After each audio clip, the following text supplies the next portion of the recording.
Olá, tudo bem? Espero que sim. Hoje eu, professor Marcos, irei gravar uma aula sobre iluminismo. O iluminismo é um movimento intelectual que surgiu na Europa e que teve um papel fundamental na transformação da sociedade. Então agora saberemos quem são os iluministas, por que criaram o iluminismo, quais os princípios do iluminismo e quais os laços o iluminismo estendeu para outras sociedades do mundo. O iluminismo faz parte de uma revolução intelectual europeia que teve como bases uma revolução intelectual anterior, chamada de Renascimento. No Renascimento, os intelectuais pensavam em transformar ou entender o mundo físico. Assim, Descartes, Newton, Galileu e entre outros pensadores passaram toda a sua vida estudando como eram as transformações do mundo físico e deram aos iluministas a possibilidade de entender uma outra parte do mundo, a parte social. Fazendo parte dessa revolução intelectual, nós temos alguns pensadores, como John Locke, Montesquieu, Voltaire, Diderot, D'Alembert e entre outros.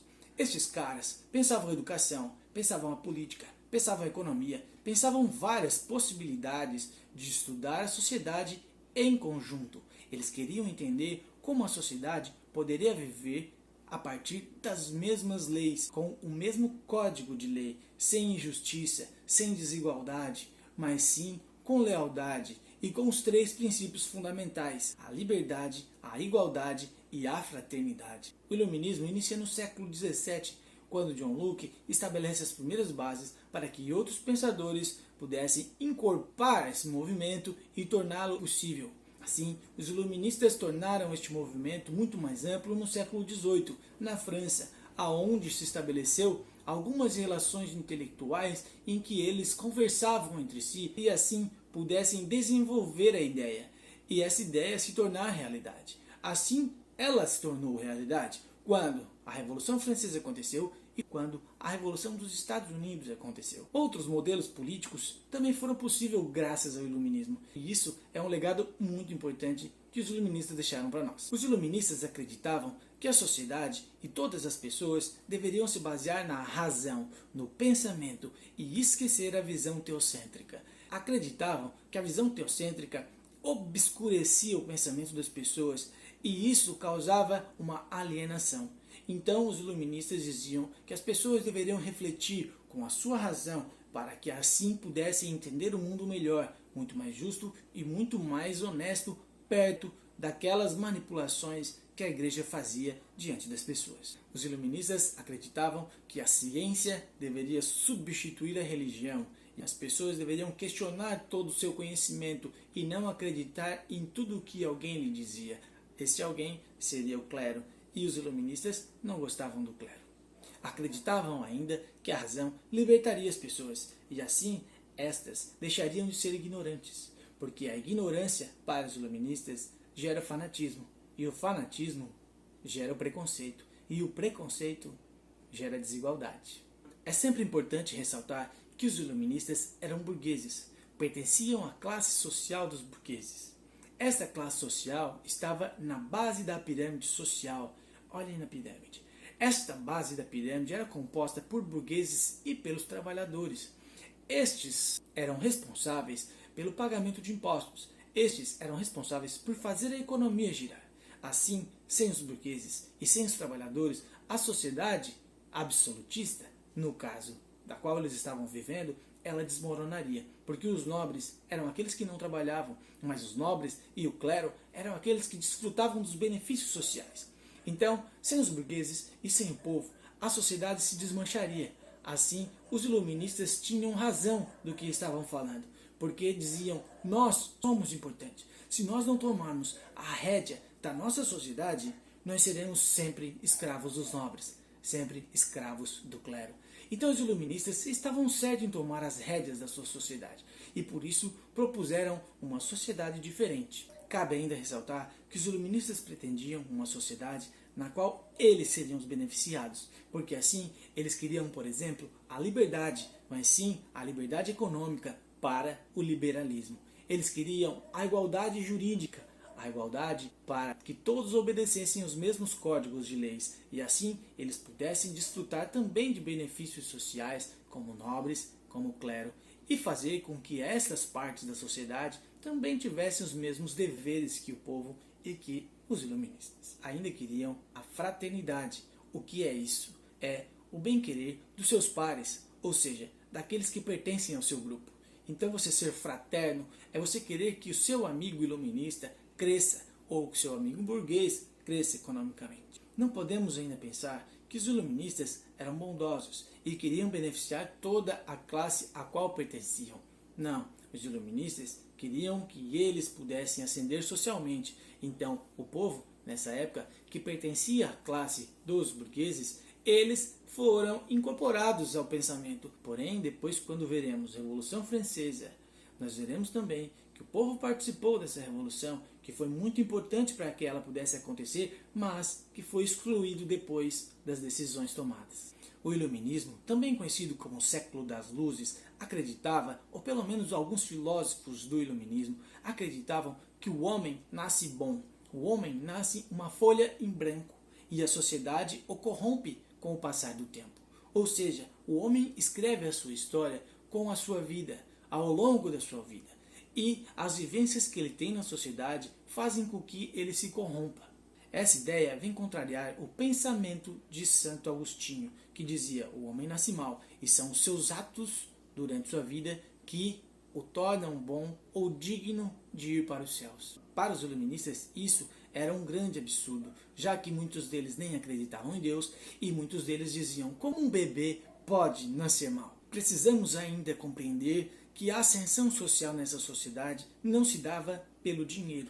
Então, mesmo que você fosse burguês e você fosse iluminista, ou você não fosse iluminista, você, mesmo que tivesse uma fortuna, uma quantidade de dinheiro gigantesca, você não ascenderia socialmente. Por quê? Porque precisamos compreender que aquela sociedade era dividida por estamentos social, que impossibilita a condição de alguém trocar de estamento ou de alguém escalar na pirâmide, impossibilitando que os burgueses ou qualquer outra pessoa que estivesse na base da pirâmide mudar de status social.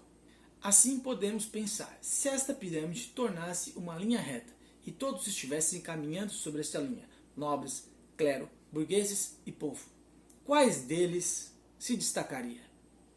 Para os iluministas eram eles, porque eles possuíam o dinheiro que sustentava a sociedade. E, de certa forma, eles tinham razão. Hoje a nossa sociedade ela é baseada em dinheiro. Quem tem mais poder. Era assim que os iluministas queriam, e foi assim que o mundo se transformou. Esta sociedade, da qual os iluministas criticavam, era chamada de absolutismo, ou antigo regime, onde nós tínhamos um rei e este rei tomava as decisões arbitrárias. Todas as decisões eram tomadas por ele. O poder era centralizado em suas mãos. Então, sempre que tomava decisões em benefício próprio ou daqueles que o circulavam. Aqueles que estavam mais longe eram aqueles que tinham menos benefícios sociais. Também temos que pensar que os iluministas eles eram os filhos dos burgueses. Os burgueses são aqueles que tinham o comércio na sociedade e os iluministas eram os filhos dessas pessoas. Os iluministas eram aqueles que tiveram uma educação particular ou uma educação muito baseada na razão, na ciência. Eram pessoas que tinham tempo para estudar, eram pessoas que tinham tempo para vislumbrar uma nova sociedade. Eram pessoas como vocês, que estão parados aí, sentados estudando, enquanto muitas outras estão trabalhando. Vocês poderiam ser os iluministas daquela época. É assim que vocês têm que compreender quem eram os iluministas. E é assim que vocês têm que compreender qual o poder vocês têm com a educação que recebem. Entre os principais filósofos, John Locke era aquele que desenvolveu o método empírico de estudar algo a partir da observação. Então, assim, ele poderia estudar um conjunto de pessoas, observando quais os seus costumes, observando quais os modos de agir, observando quais os gostos dessas pessoas, e assim John Locke poderia estudar e entender como funcionaria um grupo em conjunto. Voltaire era um grande filósofo que dizia que todas as pessoas têm a liberdade de se expressar. Mesmo que você fosse contra Voltaire, ele diria a você: se expresse, faça isso mesmo, você tem esse direito. Rousseau defendia o Estado democrático e as liberdades individuais, ou seja, todas as pessoas têm o direito de privacidade e todas as pessoas têm direito de propriedade privada. Montesquieu defendia a separação dos poderes. Aqueles poderes que estavam todos na mão do rei agora deveriam ser separados em três: legislativo, executivo e judiciário. Diderot e D'Alembert foram os responsáveis pela criação da enciclopédia. A enciclopédia era um grande livro que reunia todos os escritos dos iluministas. Então, se você quisesse saber algo sobre o iluminismo, você procurava na enciclopédia. Era o manual dos iluministas. Os filósofos que pensavam na educação diziam: a escolástica corrompe as pessoas. A escolástica, ela permite que as pessoas sejam fanáticas. Ela promove a ignorância. E a escolástica, o que é? A escolástica era a escola religiosa. Então os iluministas diziam: as escolas não podem ser religiosas. As escolas devem prezar pela ciência. O ensino tem que ser laico. E você aí, tem religião na sua escola? Olha o poder que a religião tem.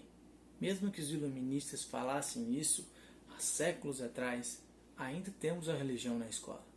E ela é importante se trabalhada da maneira correta, porque devemos compreender e entender todas as religiões do mundo, ou grande parte delas. Mas neste caso, dos iluministas, não. Estávamos falando de religião católica. Os iluministas veneravam todos os estudos renascentistas, desde a arte até o mundo físico. Veneravam a matemática, veneravam a química, a física e todos os outros estudos. Mas também diziam que os estudos sociais, eles eram muito importantes. O progresso da sociedade deveria partir dos estudos físicos e dos estudos sociais. E o progresso da sociedade só poderia existir através do pensamento.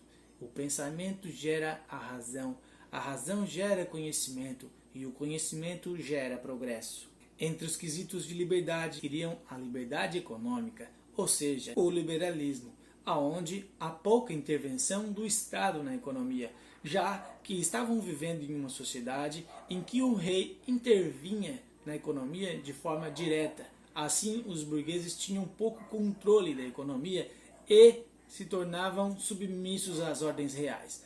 Eles queriam que a liberdade econômica fosse instalada para que pudessem ter como controlar a sua própria economia. Na política, Montesquieu prezava pela separação dos poderes. Para ele, um Estado justo não poderia existir se os poderes estivessem todos centralizados na mão de um rei. Os poderes eles deveriam compor órgãos diferentes, e estes órgãos, como citei anteriormente, eram o executivo, o legislativo e o judiciário. Esses três órgãos deveriam ser independentes uns dos outros, e a sociedade poderia funcionar de forma justa. Será que ele estava contando com a corrupção? Será que ele estava contando que um órgão compra o outro e este outro compra o outro? Será que ele estava entendendo que as pessoas que compõem os três órgãos pertencem à mesma classe? Hoje, se analisarmos quem são os integrantes do legislativo, do executivo e do judiciário, se não aqueles representantes da classe dominante? Então, será que a sociedade realmente é justa? Para os iluministas, os padres eram vistos como supersticiosos, como irracionais e como ignorantes, já que propagavam apenas a fé e manipulavam as pessoas pela fé. Os iluministas desenvolveram um movimento chamado anticlerical ou anticlericalismo, que era contra o clero, ou melhor, contra as ações que o clero estava tomando naquela sociedade. Muitas pessoas entenderam que o iluminismo era contra a religião, ou contra a fé, ou contra o clero. E de fato, mas dizia que não, porque algumas partes dos pensadores iluministas eram sim religiosos, só entendiam que que a ciência explica melhor determinadas coisas e a fé e a religião não podem explicar tudo o que existe. Para outros, a fé não existe, Deus não existe e a religião é o ópio. Ela não deve existir, por quê? Porque ela manipula, por quê? Porque ela engana, por quê? Porque as pessoas param de raciocinar. Era assim que pensavam eles. Então, desenvolveram o ateísmo, que é aquele movimento que a igreja não precisa existir, e nem a fé, e nem a religião, e nem Deus. E se você não está pensando dessa forma, você é radical. E todo mundo que é radical e que se deixa levar apenas por uma ideia é ignorante. Segundo os iluministas, não segundo eu. Por outro lado, existia um grupo de iluministas que se dizia deísta. Deísta é um movimento do qual você acredita em Deus. Você acredita que Deus formou a Terra, mas você não acredita que Deus interfere na vida das pessoas. Ou seja, Deus não é uma mão invisível que manipula as pessoas na Terra. Não, Deus existe, Deus está lá no céu, mas quem é responsável pelos seus atos na Terra é você mesmo. Essa teoria se chama deísmo. Se você não entendeu, os iluministas explicam para você da seguinte forma: Deus é o relojoeiro. Ele cria a obra, ele cria o relógio. E o relógio funciona sem que o relojoeiro fique interferindo nele todos os dias. Assim seria Deus. Criou a Terra, criou os humanos e deixa esse pessoal se virar sozinho. Para finalizar esse vídeo, nós devemos compreender que o iluminismo foi um movimento intelectual que se expandiu para outros lugares do mundo, saiu da Europa, mas veio para a América, foi para a Ásia e foi para a Oceania. E aqui ele ganhou alguns adeptos, como por exemplo a Revolução dos Estados Unidos e como por exemplo algumas revoltas no Brasil, como a Inconfidência Mineira ou como a abolição da escravatura. Legal, né? E, mais importante, a nossa Constituição. E hoje muitas coisas que a gente acredita, como liberdade de expressão, como justiça, direitos iguais para todos, foram criados pelos iluministas. Assim terminamos a aula de hoje. Espero que vocês tenham compreendido. Beijo e vamos em frente.